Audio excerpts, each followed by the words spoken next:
Tell me if this sounds familiar. You're sitting at home in January and you realize that the Sundance Film Festival is going on, so you check Twitter and then you see that A24 just happened to premiere their new horror movie.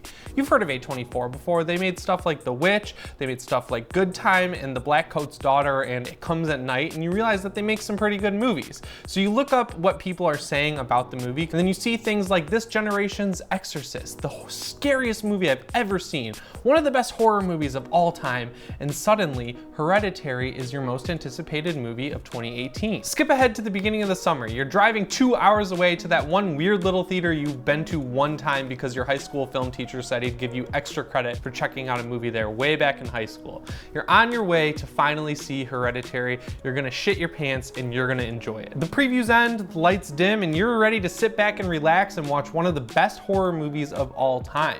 Skip ahead 2 hours though and the lights come up and you're disappointed. You don't know what you just saw and you feel like you've been lied to.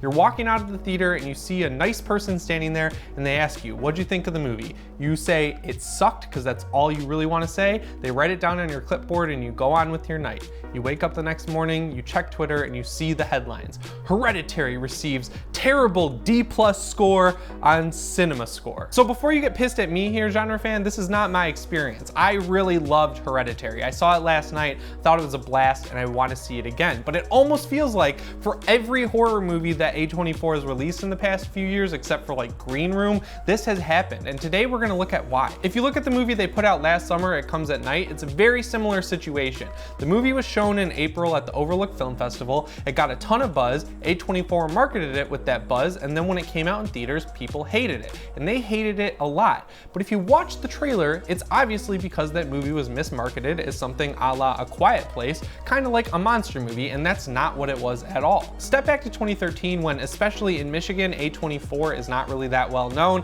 They show the trailer for The Witch and you're like, damn, that movie looks good. It's got a ton of praise in it, and then when the movie comes out, a lot of people don't really like it. So skip ahead to right now. Hereditary is out after a great festival and marketing run, and surprise, a lot of people didn't like it. It actually did receive a D+ from CinemaScore. The common trend here is that the small group of critics who get to see A24's movies early generally love them, and they preach a lot of hyperbole about them. The bigger problem as a whole though is that A24 usually doubles down on what critics say about their movies. And it's easy to see why, because while the budgets haven't really increased over the years, the amount of theaters that A24 movies end up in has been increasing rapidly. A24's release system is actually pretty smart and easy to nail down in the short term. So they take their genre movie like a horror movie to a festival where a bunch of people are going to see it and probably like the movie. They then collect that praise that people give to them and then they put it in their marketing. They send that marketing out to a wider general movie-going audience, and then they hope that they make their low budget back on opening weekend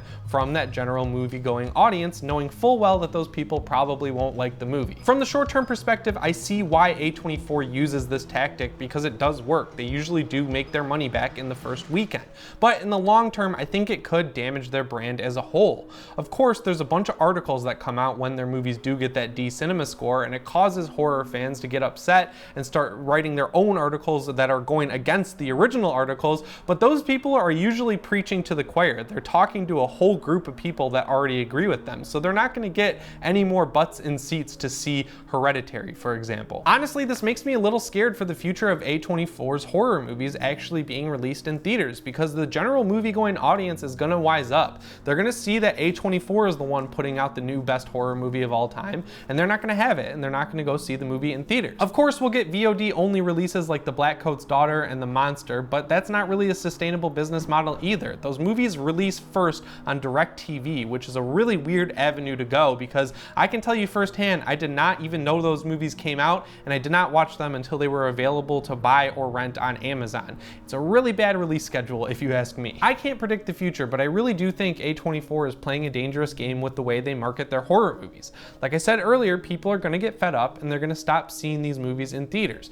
Now, I know there's something to be said for you being the one that controls how much hype you bring into a movie theater, but I honestly see the other side of the fence where people are expecting one thing based on how A24 markets their movies, and then they don't get that and they're upset. I really do get that. Like I said earlier, I'm a big fan of Hereditary. I also really liked It Comes at Night and The Witch, and Good Time was one of my favorite movies last year. I'm a huge fan of A24's movies, but I'd like to hear what you thought of Hereditary, and I guess this whole situation down in the comments below. If you want to talk about it more, I put the links to my Twitter and my Instagram Instagram in the description. But that's all the time I have for today, guys. So as always, my name is Jimmy Champane, and I'll see you in the next one. Thanks for watching.